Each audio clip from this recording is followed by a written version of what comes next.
Welcome to Hello Hotwire. A brief intro about me, just to kick things off. My name is Andy Leverance. I'm a product designer and developer from the U.S., Midwestern U.S., if you want to know exactly where. I'm also a husband, a dad, and a musician behind the scenes. I love to teach and discovered that briefly. Well, not briefly. It's been about a 7+ year journey now to teaching on the web. And this was something I stumbled upon and did out of love. So from that, a blog called Web Crunch was born, and that transcended into a YouTube channel, which is probably where you found me, more or less, is the backstory of me.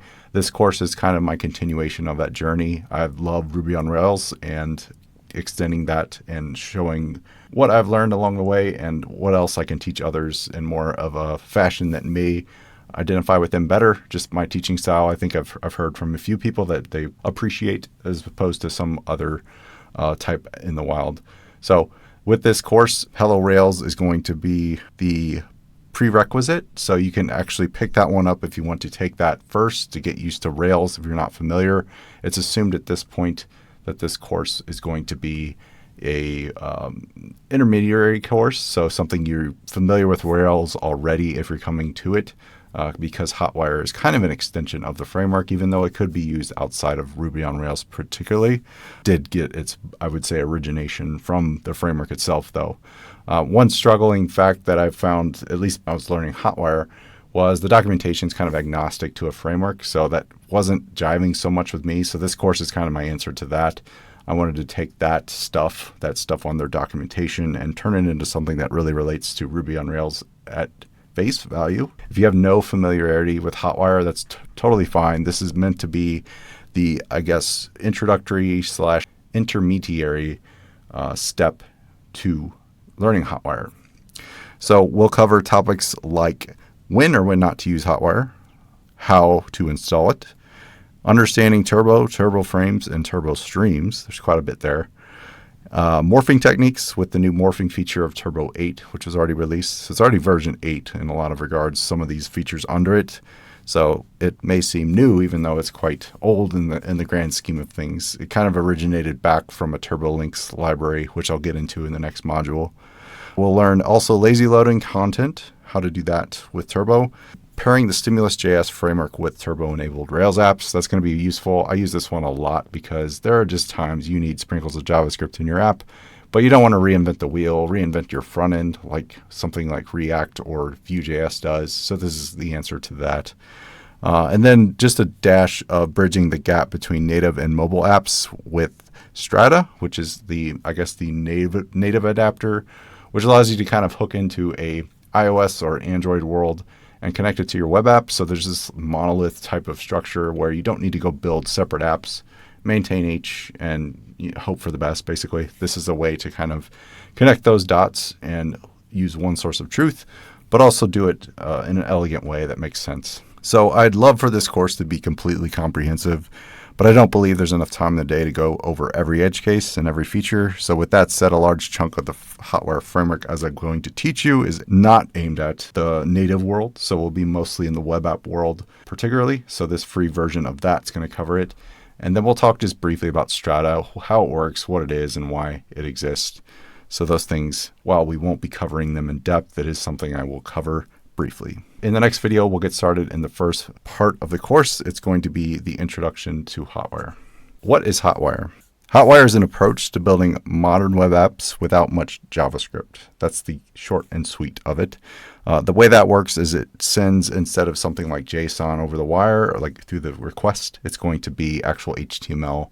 So you're able to take that HTML and actually render it on the page directly instead of having to absorb it from some API, some JavaScript front end, and hydrate that UI from that point of view. So to me, there's less steps, which is kind of nice, but it's specifically designed as a suite of tools that originated from the Basecamp crew. So 37 Signals, if you're familiar with that name, features 3 main components. Those components are going to be Turbo, Stimulus, and Strata. So the Hotwire framework at its core is those 3 pillars. Turbo itself is probably going to be the main bread and butter of the framework, and it actually stemmed back from a library called TurboLinks, and it's been just hammered out and in from the time that was born. I honestly don't know the date when TurboLinks came into the picture, but Turbo is where it's at today.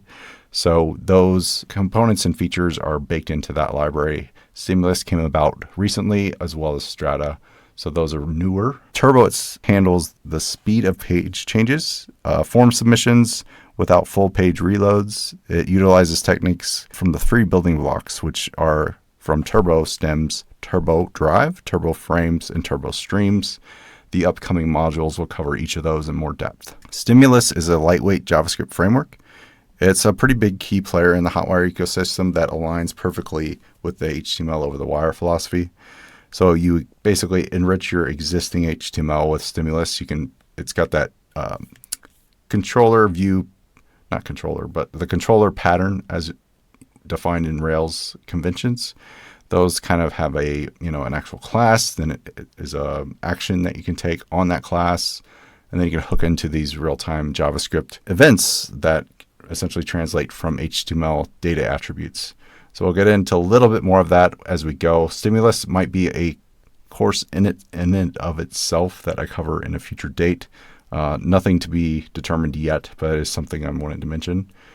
And then Strata is a still emerging framework that focuses on bridging the native world with web applications directly. So you're able to kind of hook in between those and just build like one monolithic app and create a world where everything you're pushing maybe to production on a Rails app is actually transiting down to the iOS world as well, within reason. There are edge cases, of course, with that world. Why use Hotwire? And do you need to use Hotwire? So I'll cover the do you need to use Hotwire first. No, you don't need to use Hotwire, and it comes with Rails apps today. So the 7.1 plus version is, at the time of this recording, is the Rails version, and you can disable or opt out of it completely. There are data attributes you can add to your forms, your links, whatever, and just completely opt out. But the benefits kind of outweigh the cons, I guess, in this world today.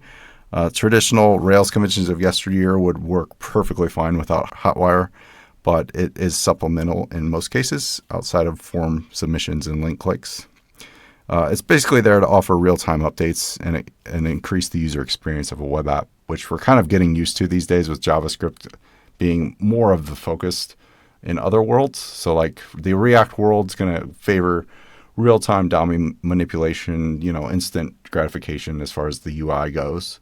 And this is basically an extension of that idea that can be best served for server-side rendered apps like Rails. And you could actually use this on something like Laravel too. So there's no real limiting feature, but it is, because it was born out of the Rails ecosystem, is probably a great use case to use it in that one. So why use Hotwire? Going to have a faster user experience. So it will use HTML over the wire, which can reduce the need to send data back and forth between the client and server. So that ultimately speeds up that process. So you can see how that simplifies things and just makes it quite easy to create a faster look and feel for your user experience. You're going to reduce the need for JavaScript, so you won't need to reinvent the wheel when it comes to your front end. With something like React or Vue, you're going to have to do that, and just kind of think about how to conceptualize that. So Hotwire aims to simplify that front end by reducing the bulk of the JavaScript code needed to make reactive web apps and leaning into that server-side component heavily. You're going to be able to streamline your development, which essentially makes you more efficient within the Rails ecosystem, which is already, to me, extremely efficient. So you're able to leverage those conventions and conveniences of Rails and hook into the Hotwire's capabilities on top of it. So basically, you're going to become a 10x developer overnight, right? I'm kidding. Real-time updates. With features like Turbo Streams, Hotwire enables real-time DOM updates, which are perfect for features like chat systems or live notifications. So those things no longer need to be AJAX heavy like you might have had to use in the past. No jQuery necessary, as many Rails developers have experience with. Installation. So Hotwire comes stock with Rails 7 plus 1 apps, essentially. You just need to run Rails new. My Hotwire demo, in this case, is the name of the app that I passed, and you're able to just get those features out of the box. You'll get a gem that's called Turbo Rails. You'll get a gem called Stimulus Rails, and a few other goodies under the hood that essentially just bake in a couple of gems into the ecosphere and give you that out-of-the-box source of truth that you're ready to rock and roll with. So to the perks of this, of course, are less configuration over convention, which is the Rails way, essentially. And you're able to just hit the ground running. So who doesn't love something like that? Now, if you were to want to install it manually, you could do so. You would add the Turbo Rails gem to your gem file. It's sourced under the Rails GitHub repo. If you go to the Rails, they have tons of repos. But if you go and find Turbo Rails, that's the one you want. You can install it in your gem file, run bundle install, then run Rails turbo install, which is a installer script. And then finally, you'll need Redis under the hood if you want to take advantage of Action Cable for those real-time updates for broadcasting, which is kind of necessary when you want to use turbo streams. So go ahead and install those if you're following along wanting to do that manually. If you want to do Stimulus, which is typically paired with the Hotwired framework, which I recommend, you'll want to find the Stimulus Rails gem, do the same process. Add that to your gem file, run bin bundle install, and then run bin Rails Stimulus install. That will go fetch some JavaScript specific files that will import certain node modules and add an application start mechanism to your app that allows you to hook into what are known as Stimulus controllers and import that JavaScript to your app. It's all ES6 based stuff, so it's pretty modern, but also sophisticated enough to be very performant and light on file size, which is great. So in this module, we're going to talk about Turbo Drive, and we're going to cover the following topics: an introduction to Turbo Drive, how Turbo Drive works, the benefits of using it, and then how to go about opting out, caching and previewing pages, events, displaying progress, and then view transitions. So there's a lot to cover in just this one little section of Turbo Drive. It's that top left quadrant here in this big ecosphere. So Turbo is comprised of all these things. We'll start with Drive to pay the most attention to. Let's start with a quick example. I'm going to give you this diagram here and just assume this is a HTML page. On the left side is the main page we're going to focus on, but assume you're clicking on that edit profile button. That button is going to give you a redirect essentially in normal circumstances, but with Turbo enabled, say you targeting a certain frame on a page, you're able to load the contents of that page directly without some sort of refresh in the browser. So it seems simple enough, but if you think back to when I mentioned HTML over the wire, that HTML is being pushed back from the server onto the page, targeting a specific ID of a content DOM element. Maybe it's a div that has an ID, and then that content is being served right into that frame, as we call it.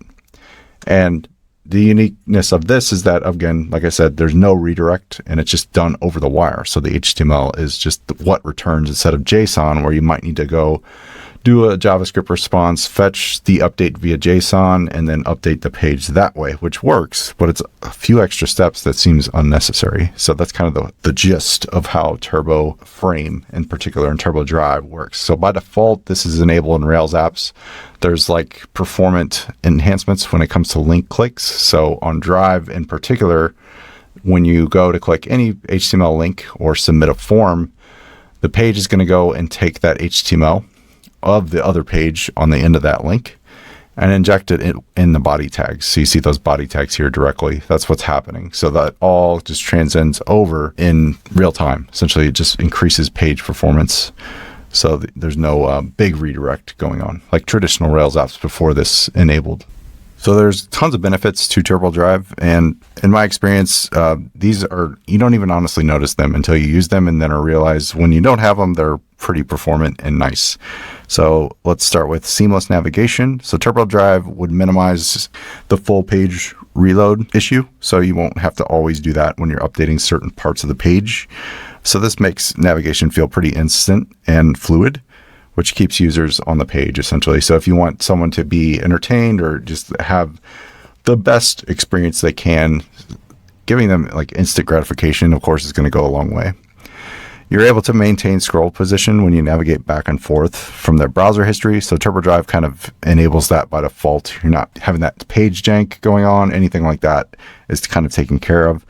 With the framework of Turbo Drive, there's also an automatic progress bar that adds a nice little addition to the page, which is in the very top of your viewport. You'll see this bar essentially come across that shows just a loading event. Essentially, it gives you some UI of what's happening so that the user at least knows what's going on.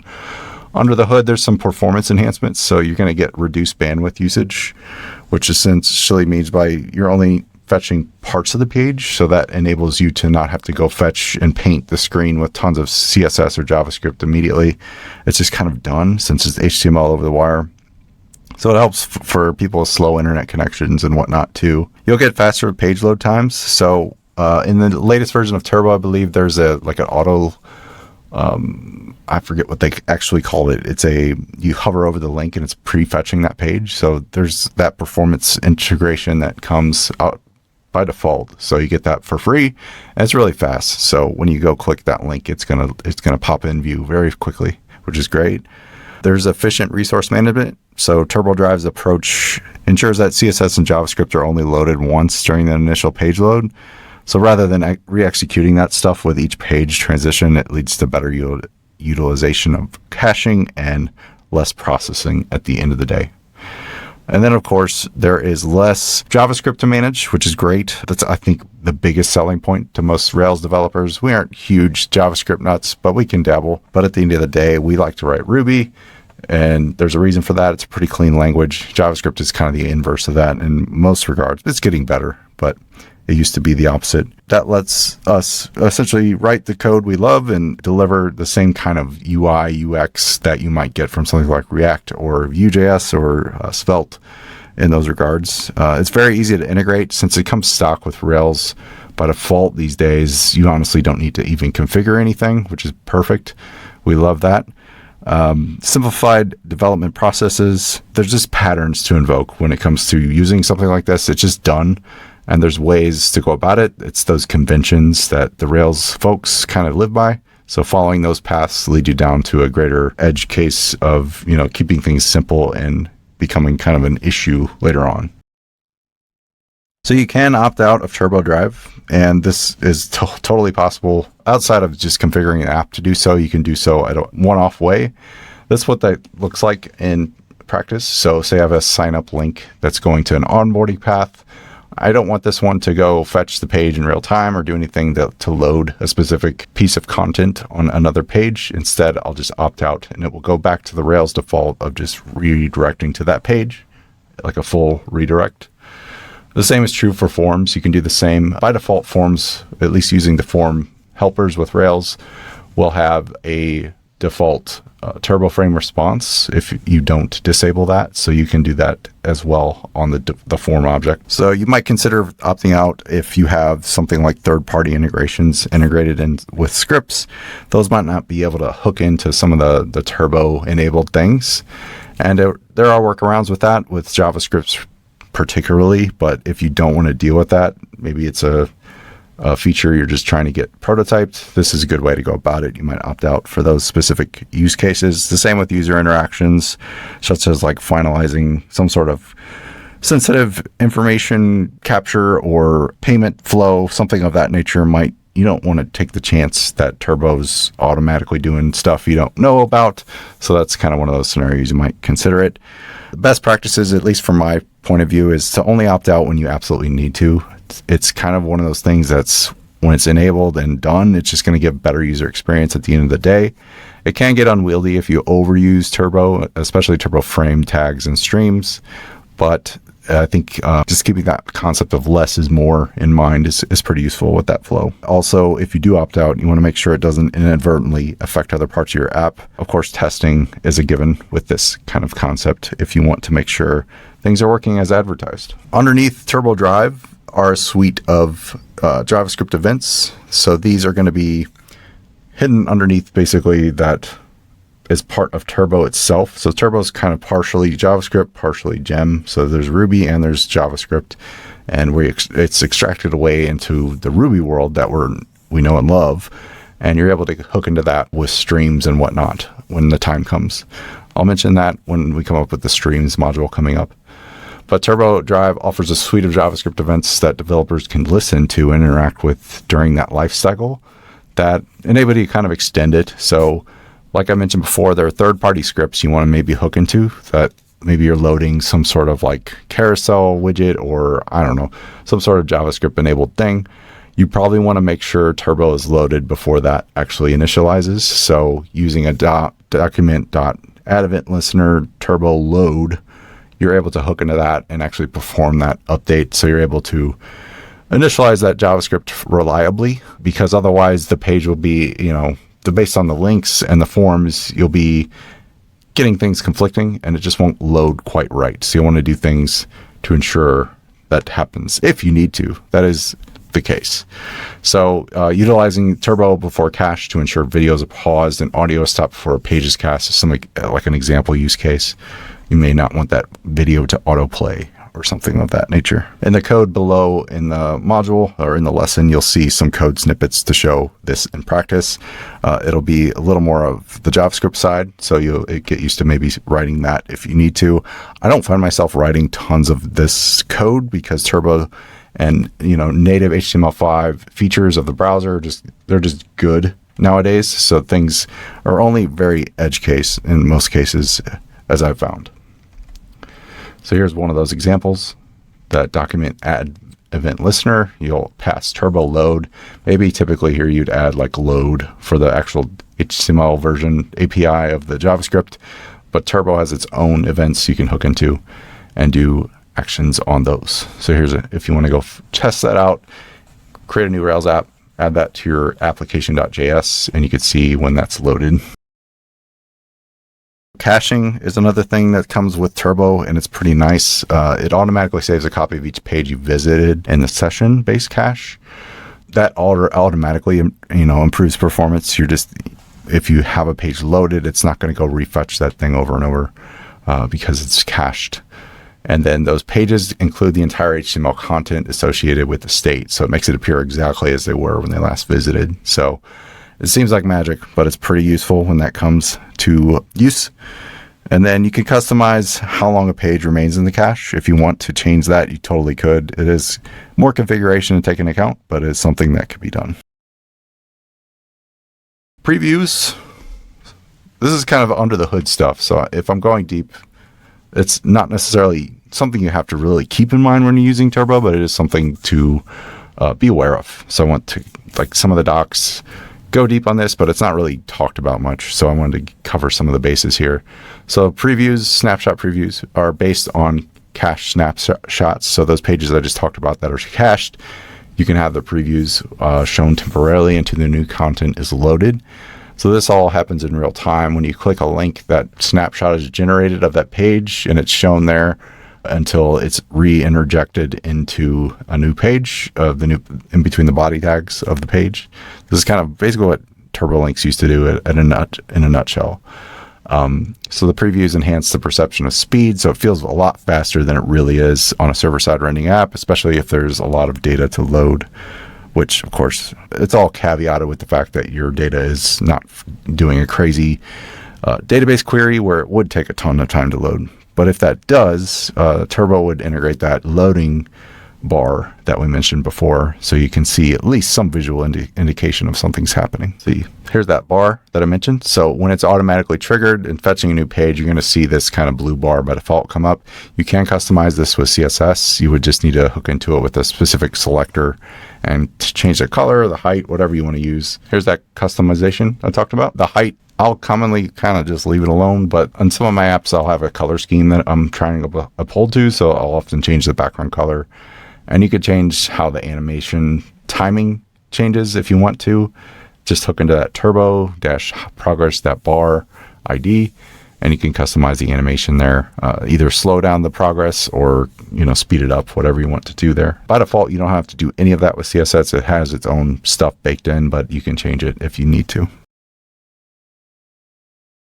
All right, let's talk about views transitions. These are pretty neat addition to the Turbo 8 library. This is part of the new HTML library. Actually, it's a new API that you can hook into and do actual transitions from page to page.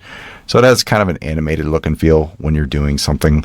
And it is neat because you can do a lot more app-like things in the web browser as opposed to something, not unique in that way. So you might have something where it's fading from one top corner to the bottom right corner and it changes that way. You do need to add, if you want to enable this, the view transition meta tag. So that's why I'm displaying it here. If you were to add this to your app, it's not enabled by default with Turbo, but you can add it if you want to do that. So you would add this tag to your Rails layout, essentially. Here I have application.layout. And then you'll need a bit of CSS to really make it work. So the bare bones thing is to hook into a new and old version of the view transition. So view transitions have their own little API. I recommend going and checking out on maybe the MDN docs if you want to learn more. But essentially, you're able to target that transition from new to old and either target specific things on the page or the entire page itself. Here I'm targeting the entire page using that root keyword. And you can take this a step further and adding tons of CSS, which I've included below in an example if you want to check that out. It's borrowed from a blog post I wrote previously on webcrunch.com where I'm fading in from like a sidebar in from the right, and then it's going to the left and doing this kind of crazy stuff that you can do based on the View Transitions API. What does happen with the Turbo-enabled version of this is it passes a data attribute that gives you different directions you can target. So say you're going forward in your browser history or clicking a link to go ahead, it's going to do a certain direction for that. If you're going back, it can go in the reverse direction. So you can even go into that kind of construct with CSS and target it directly based on the direction your browser history is going. So that's kind of neat. A little advanced, nothing too crazy though. So that's just kind of a built-in feature that if you want to hook into, you can. Again, remember to add this meta tag if you do. In this module, we'll talk about how turbo frames work, how to use them, navigating with frames and tweaking how that can work, handling events with turbo frames, kind of a rare use case, but something to be aware of, and then advanced use cases as well, why you would use frames in such scenarios.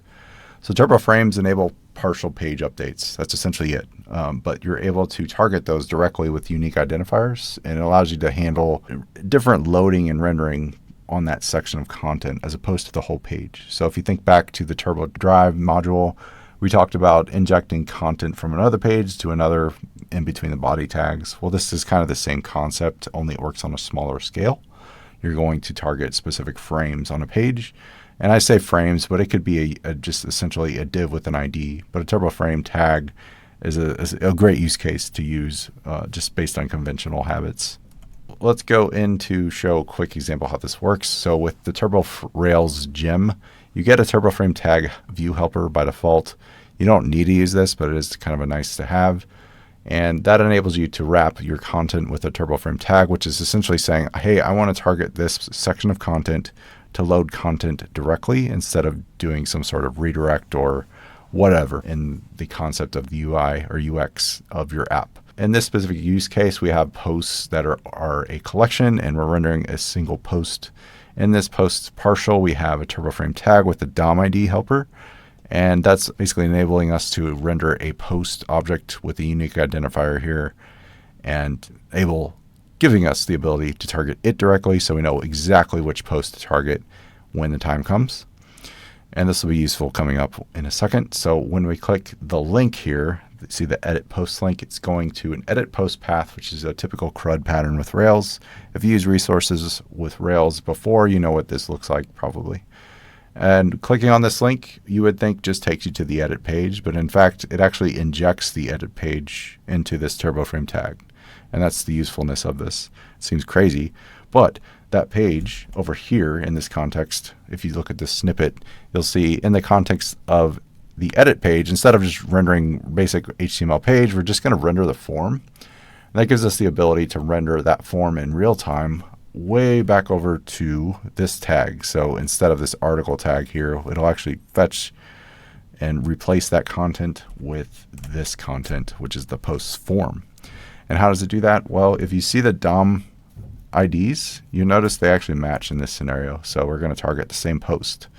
And the turbo frame tags necessarily don't need, but if you have the same ID there and the same ID here, that's all that matters. In this case, when we fetch the link, click the link here, we're going to fetch the content of this post form. It's going to go back to that matching ID and refill. So you'll see the form immediately appear with the contents of that post present. So say it's a post with a title and a content column. You'll have the post title already pre-written and the content already pre-written as well. So you can edit those in real time. And that's the beauty of this. That gives you that JavaScript-like spa treatment, but we don't have to worry about nearly as much since it's all taken care of on the server, and what's rendering is just HTML in the end of the day. So that's how frames work in at a nutshell. There's plenty more to talk about, but that gives you the genesis of how they came to be and what they're used for in this context. And that's just using the baked-in Rails defaults. Now you can go further on this and extend frames to behave a little bit more, or target a frame without a link within it. You can do that as well.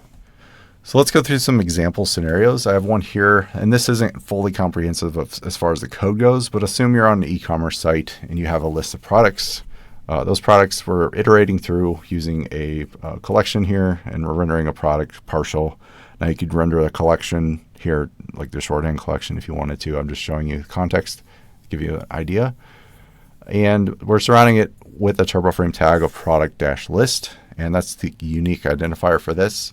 So each time we say filter the product list with some other buttons on the page, we're going to target that product list and update it in real time.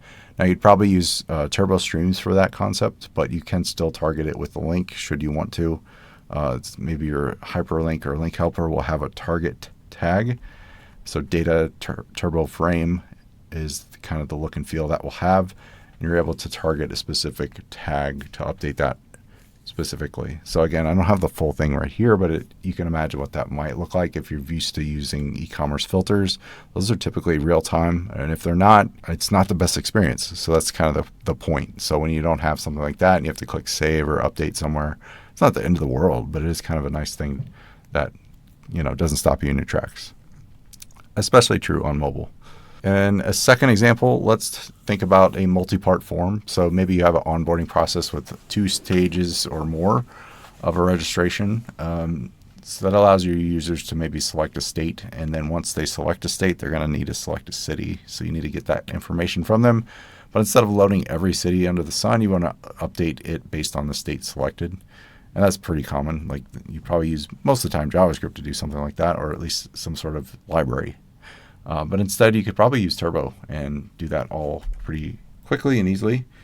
So what that might look like is something like this. You have a general state form tag, which you're able to update. And based on the update city's path form submission, you can redirect back into and update the city select.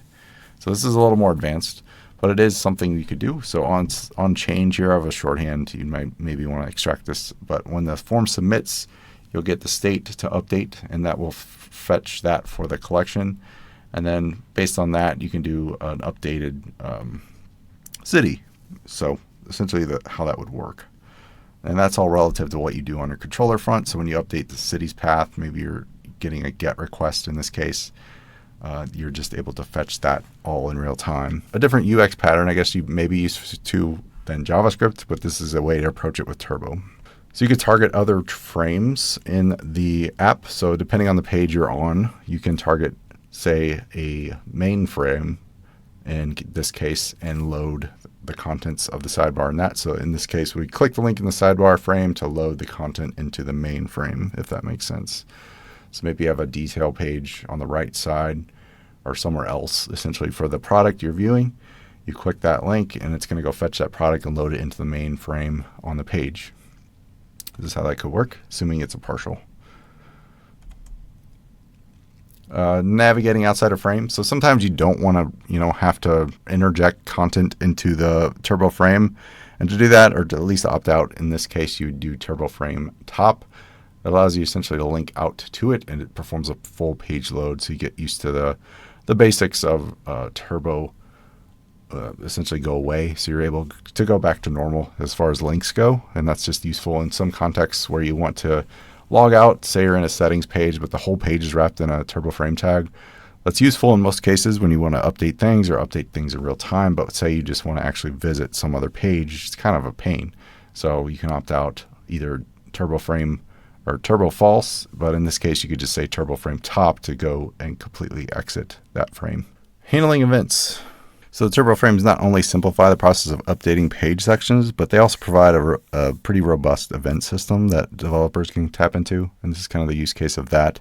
These events allow for more fine-grained control, should you need it, of the web apps during certain frame interactions. So in this case, I have a frame user profile tag, and it's sourcing. Using that source tag, we're actually just able to fetch the contents of profile path directly, and it'll go and fetch and fill that tag up with that page as essentially on load. So you don't even need to go do anything to make that happen. So that source property there is essentially responsible for that. You don't need that all the time. Instead, you could render a partial in between that page, but that is another route you could take should you want to load something immediately when the page is initialized.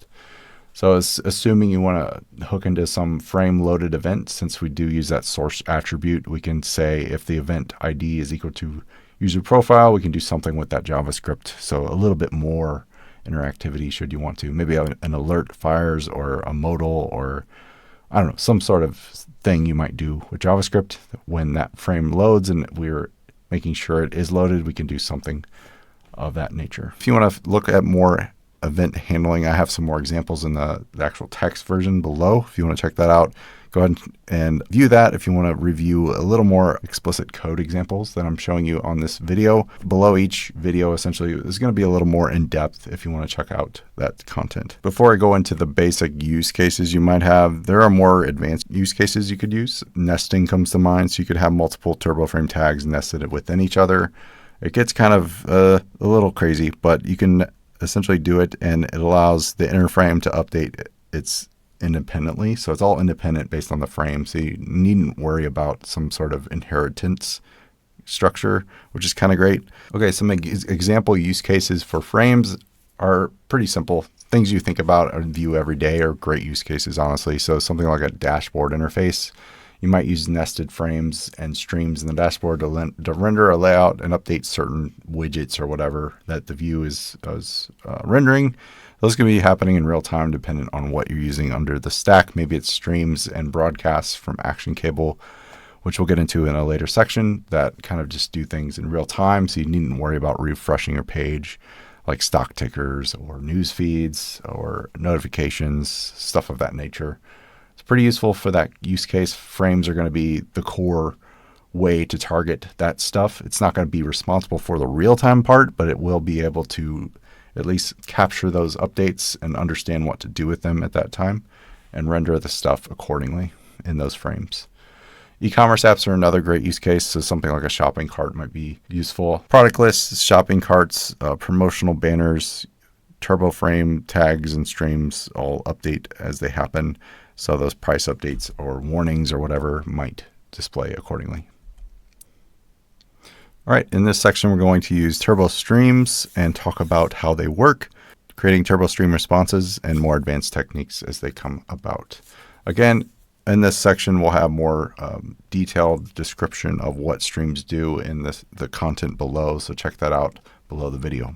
So turbo streams help parts of the web page update immediately, like scores or sports website, some sort of ticker, stock ticking, comments, notifications, stuff on blogs.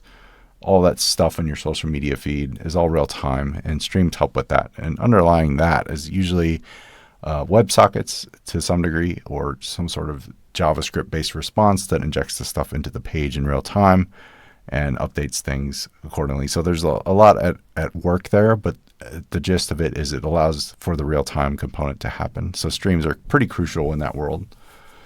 So a turbo stream from helper in Rails is typically what you get from the gem if you installed that. So Turbo Rails, and it can connect a page to specific broadcasts that are coming about. And essentially that's just a way to broadcast changes. If something were to happen in the action cable world or some sort of stream, this is a way to catch that broadcast and update the page accordingly, assuming you're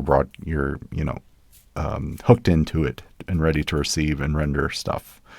So streams typically work in a walkie-talkie fashion. And it's essentially like this diagram I have here where you're sending specific instructions of what should change in the web page you're viewing rather than sending the whole new page each time something needs to update. So we're using things like Turbo Frames and Turbo Drive to do all this stuff in real time. So streams are kind of like a inherited state of those two little frameworks within Turbo.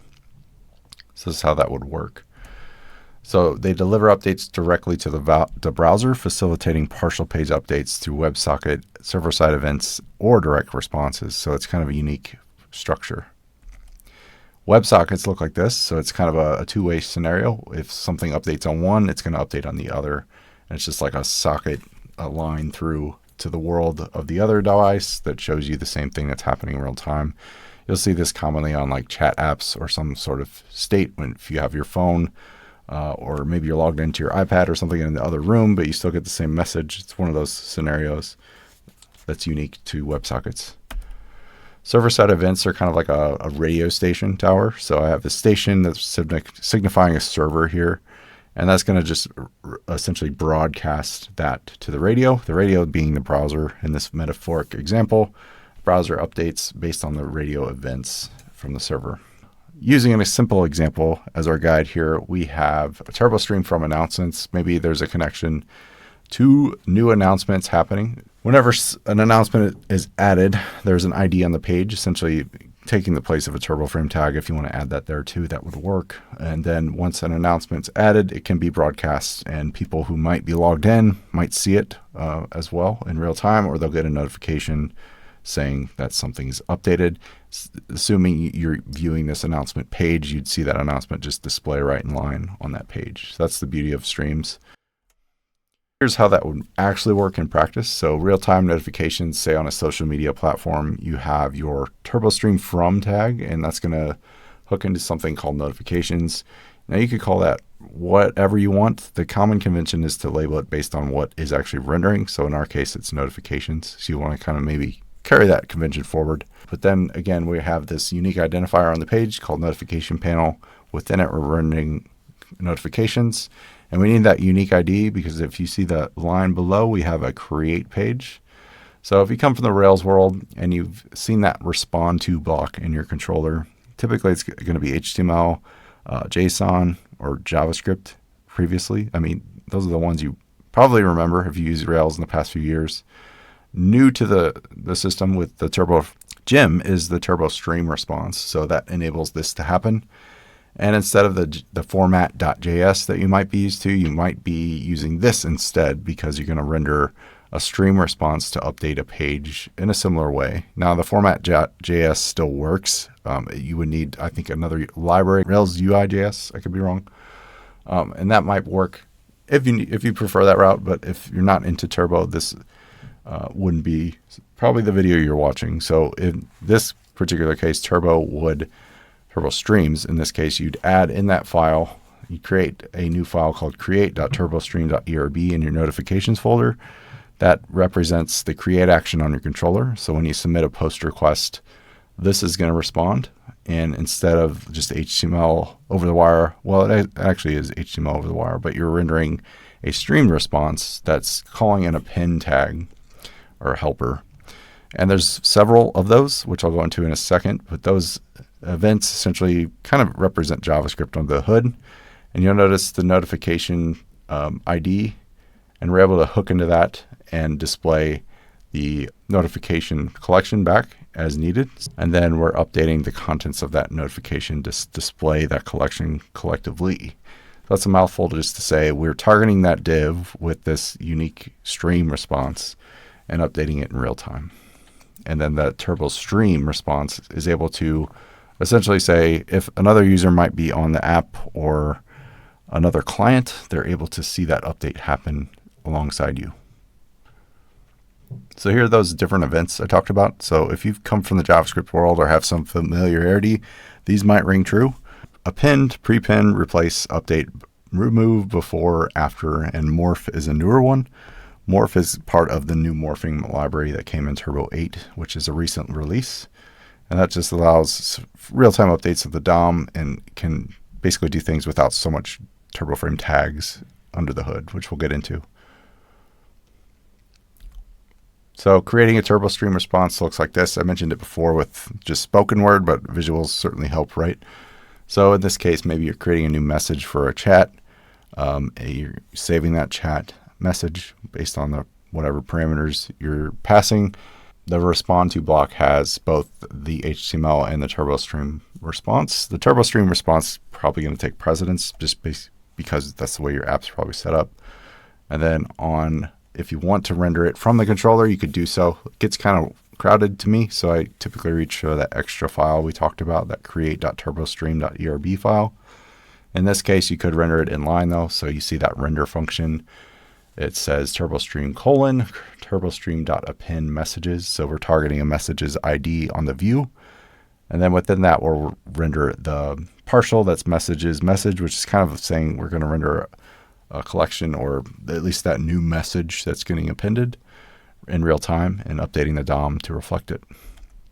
So here's that other version I prefer, where instead of rendering it in the controller like so, you just put format.turbo.stream, turbo_stream here. And then in the file, Rails will be smart enough to know that it's going to reach for this file to do the turbo stream response. So we just add that logic here as a result. All right, so broadcasting is part of streams as well. Streams is kind of two parts. So you could broadcast or not and just do updates as we were like so. And the broadcast part is optional, so do you want it to be? But the broadcast itself happens, here we go. It could be on the model layer if you want to. Now you could do it just in the view like I prefer. I'll show you what that means right here. That turbo stream from kind of takes care of that part. You could also do it from the model here should you want to. So in terms of callback functions on the models, there's tons of them to choose from. Check out the Rails docs. But you could say broadcast append to messages, and it will just do all that stuff for you should you want to do it via the model. I don't really love to crowd up the model personally, but it is another option should you want to do that. Essentially what's going on here is after the create commit, the callback is triggered after a new record has been created successfully. So that essentially because of the commit, let's do this logic in this Lambda function. The broadcast append to is a built-in helper method for the turbo gem. So there's more you could use here. You could even do just a shorthand broadcast and it will kind of figure things out. But this is a more explicit approach where you're targeting a specific ID with specific partial and locals and passing it that way. So this method uses a turbo stream update to append a new message to the message's turbo frame in all subscribed clients. So essentially if there's multiple users seeing this page or apps, whatever you're doing, they'll see the message appear. And the partial, it uses the message partial to render HTML structure of a single message, which passes the newly created message as a local variable to the partial. So there's tons of options. I recommend you check out the Rails source code. It's probably going to be the best place. They don't really document these that well, in my opinion. But there is a link below in the actual text content you could check out. I link directly to that. And then your view, of course, you need to render these messages or subscribe to them in that. So again, just like something like this, see that notifications one turbo stream from, you would just say messages in our case here. There it is. That allows you to hook into it and update the view in real time. It hooks into that broadcast and you're able to go on. So what's going on here? The line subscribes the front end to any broadcast of the messages stream. So a new message is broadcast, the client's page will listen and react to those updates. So it's kind of like, JavaScript essentially, but it's just doing it on the server side. Now, assuming you're wrapping this in a turbo frame tag, it's going to contain the list of messages here, and the frame will isolate this part of the DOM, so only this section of the content gets updated, which is the unique part about it. So the frame is encapsulating all of that logic, and it also makes sure any navigation or actions that happen inside of it don't reload the page. So that's the beauty of it. Outside of the default actions that ship with Turbo Rails, there might come a time where you need something custom, and in this case you can reach for something called Stream Actions, which is a module from the Turbo source JavaScript API. And I've seen it used for resetting forms or scroll to behaviors. Should you want to do something after an event happens on the server, you could do that, and this will hook into that.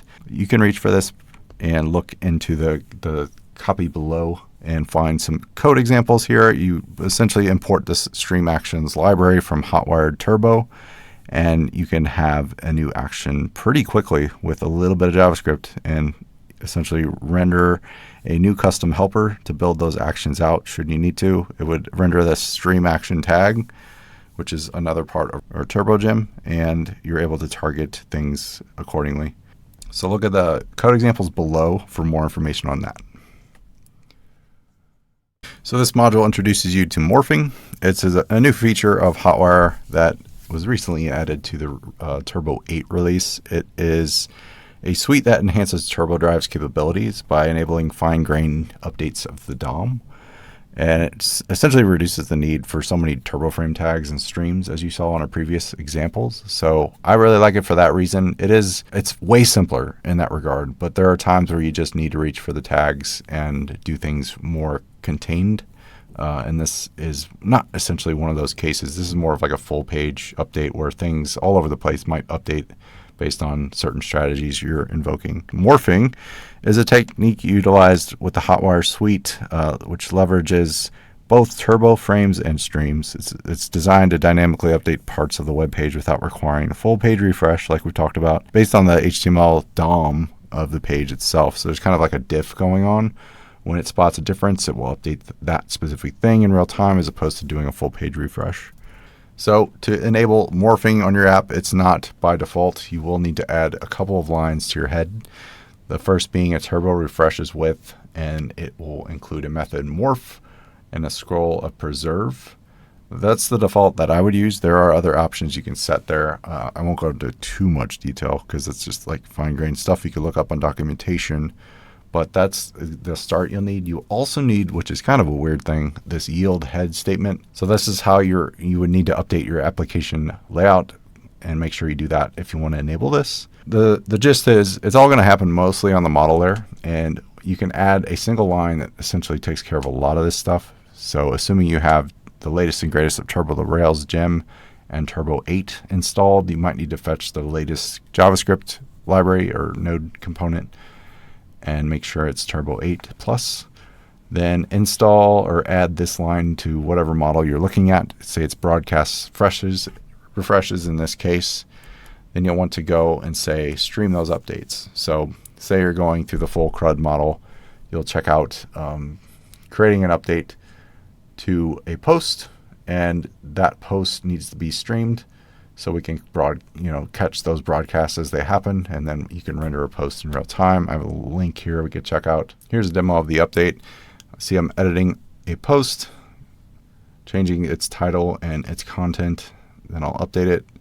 It updates over there. I didn't refresh anything. It just happens. There's no TurboFrame tags, nothing here. So nothing to really, write home about, but it is neat that just happens out of the box with 2 lines of, or maybe 3 lines of code. So collections are another feature where you might wonder, how the heck do I do that? In this specific case, you need to enable, if say you have a post that belongs to a user, you want to broadcast all the posts for that specific user, assuming they're paying attention to them. The update for that user will need to be timestamped. So when a post is created, it'll pass this touch true statement. This is like one of the caveats I don't really love about this feature, but when that happens, timestamp gets updated each time based on the post commit. So here we have create, update, and destroy. Depending on that, it will go and trigger broadcast refreshes again on the post, and then those will update in like real time in that regard. So here we're turbo streaming, say, from the user and the post. There's a post form on this. Maybe it's a user profile. Okay, here's our post. Creating a new title here on the left, incognito mode, different server.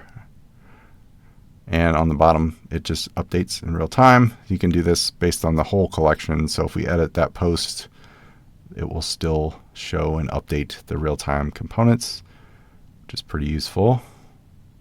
Here's me typing randomness. There it goes. Updated over there on the left. Deleted it. It's gone. So morphing really ties the knot between all those features. Makes it quite simple to interact with the bells and whistles of Turbo without much logic in the app at all. It's all just quite automatic, which is great. There are some caveats when it comes to certain scenarios, but I think for the most part, if you can get pretty far with just morphing in particular. Now, would I reach only for morphing when using Turbo? Probably not. There are instances where you want to have the turbo frame tags and everything very contained in that moment or that UX. But in most cases, if you did that for morphing, it's going to go a long way before you have issues.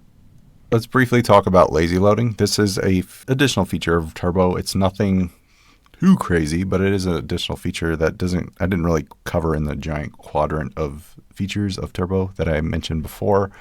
But I wanted to put part of it in this course just to give you an idea of how to use it. If you're not sure what lazy loading is, it's a design pattern that is a popular choice for delaying the initialization of an object until it's truly needed.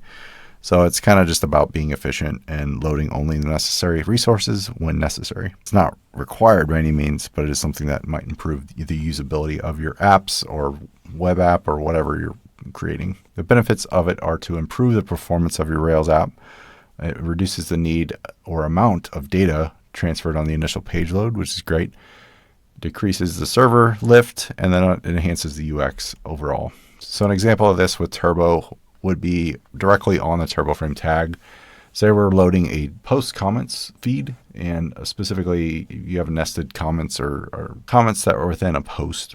If you're thinking of an actual UI in your mind, we're loading on a specific post, but you can actually pass a loading attribute, and that can either be lazy or eager. Both are acceptable. Inside the content of the tag could be something you might display intermediary step between that lazy loading call. So in our case, I have a link here which would load the turbo frame of the comments, essentially just loading the content of the page back into the tag itself if you need to. Otherwise, we're using that source attribute on the turbo frame tag, which is going to load that page on a load, essentially. And because it's lazy, it will do it when it's ready or initialized, and not just be a chore on the server. Best practices for loading. Lazy loading essentially is just to ensure that the content loaded from the frames is optimized and minimal. So it's just basically optimizing the loaded content, and your queries and whatnot are unaffected until necessary. The initial good practice for this is to provide user feedback. Maybe you have I call them skeleton screens, but essentially it's like a card with animated loading state just to show things before they're added, like an image or text. Instead, you have these gray bars that are almost like waves of water moving.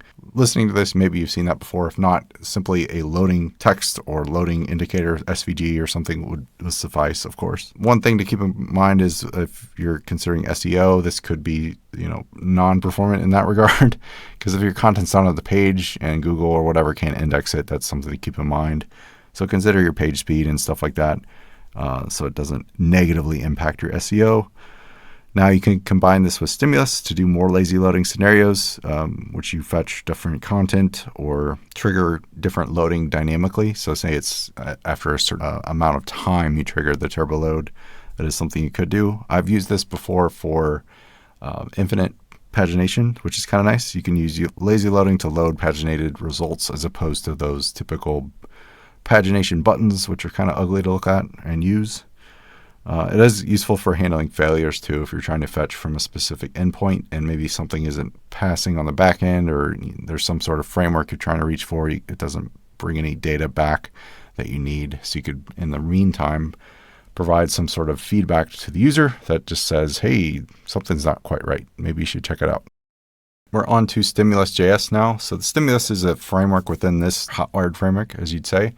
And it enhances pages rendered by server-side technologies like Rails by connecting behaviors to HTML via actual JavaScript. So you could think of it as very Railsy patterns. So you have a controller pattern and an action pattern.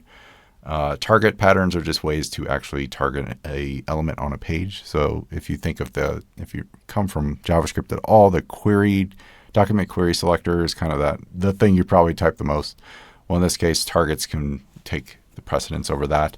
Gives you kind of an API to use as opposed to the built-in defaults. It's just cleaner and easier to understand as far as the patterns go. So this framework to me is very convention driven. I like it for that reason. Some people probably won't. The opinionated structure and all of that really, hones true to the Rails world. So I think this works well for a lot of Rails developers who just need bits of JavaScript. It's not meant to replace a front end. It's not meant to just, reinvent the wheel as far as JavaScript goes. It's just ways to reach for that stuff when you really need it, and only so much at that same time. Controllers, so these are connected to specific elements in the HTML document. A controller kind of is like the container of that JavaScript logic. So outside of that controller, nothing will be targeted, but inside of it, you can target pretty much anything with, again, targets. Actions are ways, if you can think about JavaScript events like click events or, key events, you can hook into actions in that way. There's this internal little API built around it that you can use to target stuff in that regard. We'll look into a little more examples here in a second. And then targets are ways to easily access elements based on their named attribute. So you give it a specific name, and based on the controller you passed, you're able to hook into that element on the page and manipulate it in some way. So this is all convention driven. It's very pattern focused in my opinion. I like it for that reason. Some people might not. I prefer just vanilla JavaScript, and that's okay. But Stimulus to me works really well, of course, with Turbo, which is a big reason to probably reach for it if you're going down the hot-wired route. So here's how it looks. This is a basic toggle example I'll use commonly, and you'll see on the containing div is a data controller attribute, and we call it toggle. That's where you actually name the controller. So it's assumed in your app JavaScript folder, there is assuming you have a pretty briefly new Rails app, you're going to have a controllers folder in there. Inside that folder, you'll have a toggle underscore controller. Now, naming patterns really matter with this, so you want to make sure it's underscored, and the name of the controller is prefixed the controller.js part. So that's very important. As far as initializing the controller goes, there are different methods you can employ. We import the controller class from the Hotwired Stimulus, which is its own library. That gets added when you install Stimulus to your Rails app. Again, that's part of a default Rails app these days for 7+ apps. We'll have an extension of that controller where we target stuff or do certain events based on feedback or whatever logic you're trying to do. In our HTML here, that's just in any HTML view, you can, assuming Stimulus is loaded, you can add what we talked about before. It's an action. So the data action attribute essentially takes the responsibility of any kind of interaction from the user. So be it a click event, a key event, a window event, something like of that nature you can target. So in our case, there's shorthand properties for this, and the actual patterns here start with a click event and then a arrow, which is a hyphen and then the arrow, and we'll target a toggle function, or the target you need to pass essentially after the click event. You have the controller name and then a hashtag, which signifies that it's going to be a function on that class. So in our case, it's show. If you see the JavaScript below, it's going to have a show function. And then inside that function is going to have actual logic that does something. So we just have this.details target.classlist.toggle. So we're just toggling the class hidden, which is common for maybe if you're using Tailwind or something on the front end. Now, what is a target? A target is just a way to select an item on that page within that controller. So it needs to be in that controller. And you'll notice the naming pattern again is data-toggle target. So in this regard, you need to add data- whatever the controller name is, dash target, and then whatever you want to call that target. So a lot of times it's, maybe think of it as a generic name, but you could be very finite too. So whatever you want to do there. And then we're targeting that div specifically. And if you notice, it has a class of hidden. So when you essentially click on that button, the whole idea is to toggle the class of that targeted element. Now, when you think of a controller, the real great use case for these is to think reusable. So in my opinion, these should be as reusable as possible, but don't beat yourself up if it isn't. I've had plenty where they're just one-offs and it's totally fine. But if you can think of patterns where maybe it's like a toggle, for instance, like that's pretty generic, which is good, or drop down or modal controller, something of that nature. Think of those lines when it comes to creating a stimulus component. And it's very useful scalability in that regard. So here's another example. Maybe you're on a form. You have a data target controller of form and an action, assume it's an Ajax form of some sort, you can actually hook into those events as well, which is pretty neat. So you'll see these Ajax success form, and then we'll call an on success function, and then error on error. And this allows us to have some validations in place with some basic JavaScript relative to the form response types. And these forms would probably be Turbo-based form. Here I'm just showing a basic HTML form, but you might have a form helper for Rails specifically where you could just do the same stuff. Now, how you type that helper code is going to be different based on that syntax, but if you come from the ERB world, it shouldn't be a big deal. Pairing Turbo with Stimulus, it looks something like this. Advanced example, I guess. This would be a search controller. We added a search controller to our app JavaScript controllers file and then imported it into the index file, which is going to be in your app. You'll see other examples there. If you're on a brand new app, there's a hello controller. You'll find that there. Just follow the same pattern should you want to add one. You can also run a generator. It's Rails generate stimulus and then whatever the name of your controller is, and Rails will just do that for you. Very useful feature. So here we have the controller search encompassing the input and then also a turbo frame tag. When you key up in the search form, we're going to output the turbo frame tag results of search results. And here you can hook into Turbo in the API world on the JavaScript front, and you can add that visit class or visit function to the mix and actually perform this query, which returns results based on that origin. So we have a URL and we're passing search/results, and then we're getting the origin there, hooking into the search params API and appending that query, whatever's typed into that input, and it's going to be that event target value essentially. And then we'll essentially visit that page with Turbo. So that just means it's going to load it right in line, which is perfect. So all in all, Stimulus provides a pretty elegant solution for adding JavaScript to Rails specifically, or honestly, I've used it outside of Rails and it works very well. So if you come from the Rails world and understand the model view controller pattern, you're going to like Stimulus, is my 2 cents.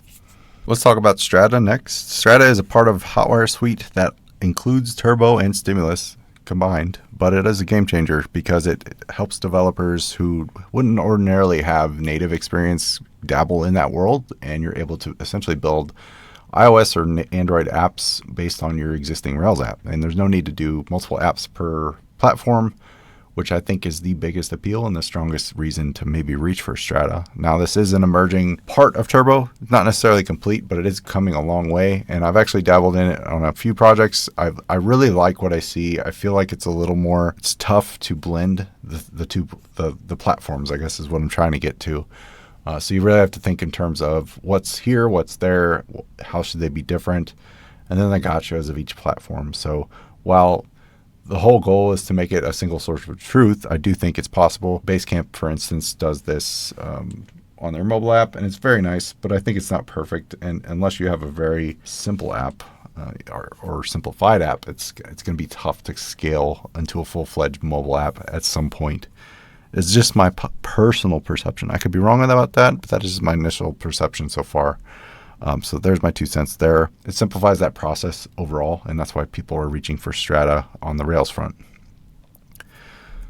Key features. Seamless integration, of course. So Strata integrates seamlessly with Turbo. It uses the same controllers, views, and business logic already in your app. There are nice little built-in helpers you can add to your app that, for if it's a mobile app or not, or certain request cycles are necessary.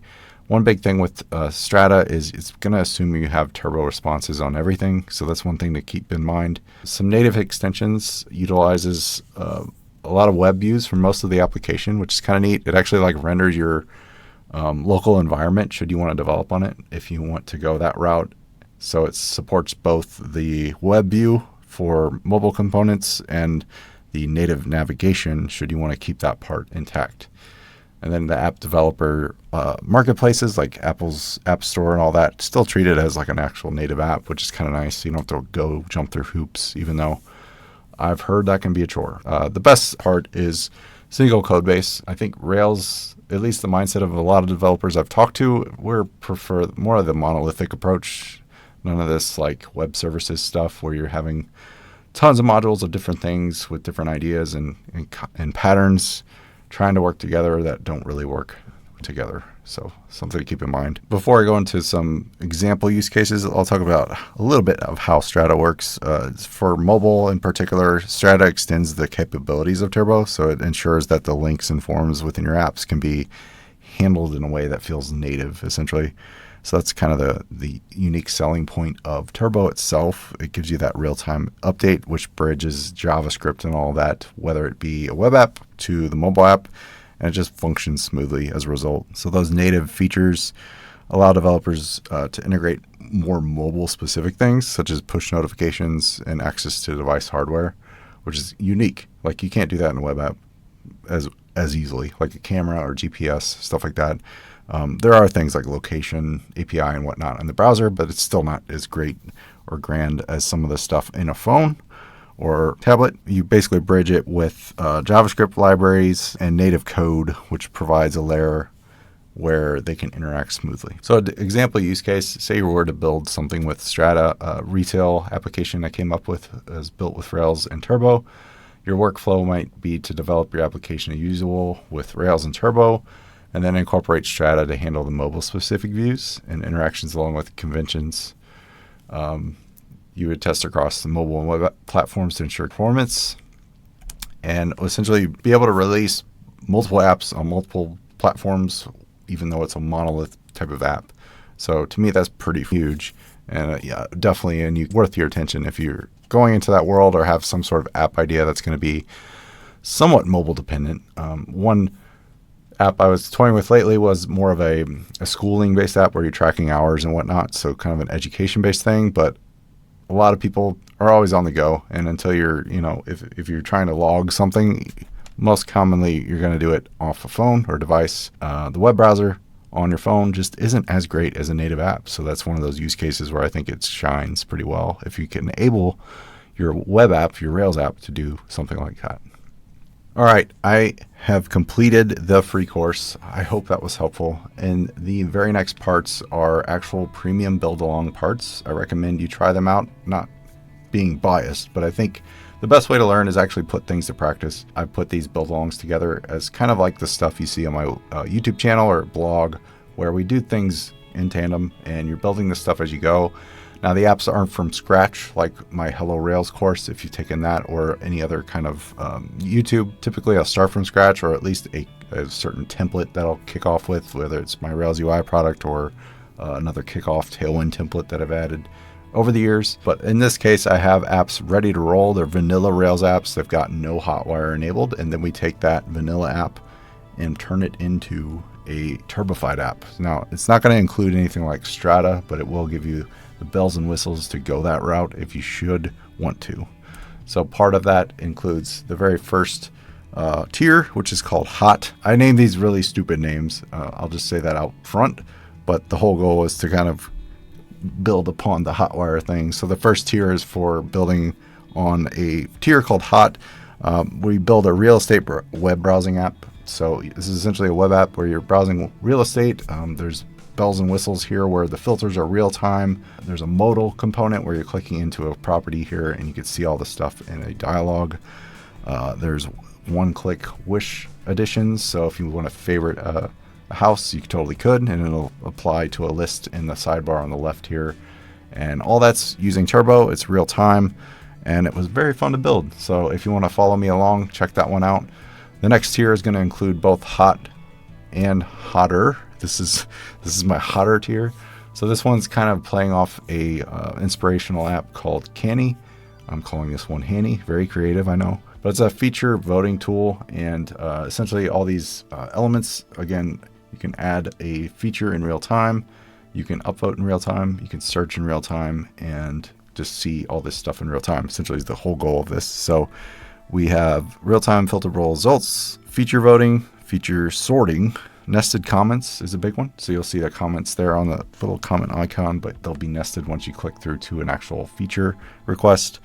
And then flash responses, which are kind of more of a toast UI component. So it kind of flies out from the right as you see it. So all that stuff's coming into play on that app. And then finally, I have Magma, which includes both the Hot and Hotter tier and also my previous edition, I'm calling prerequisite of Hello Rails. It's a bundle here. So this is all combined for an option if that is you. If you were to go this route, really recommend going the Hello Rails route first as far as what order to take these in, and then work your way into Hot and Hotter. And then also maybe refresh on this free course that we just went through, so you get the gist of everything all in one fell swoop. Probably, I don't know how long that would take you, probably a little while, because there's quite a few hours of content in the Hello Rails course, and then these are trimmed down, but they're going to take some time just because you want to build them outright. So that is it for my Hello Hotwire free course. I hope you enjoyed this. If you have any feedback or questions, get at me on Twitter or YouTube, wherever you see me. I'll be there waiting. Thanks for watching.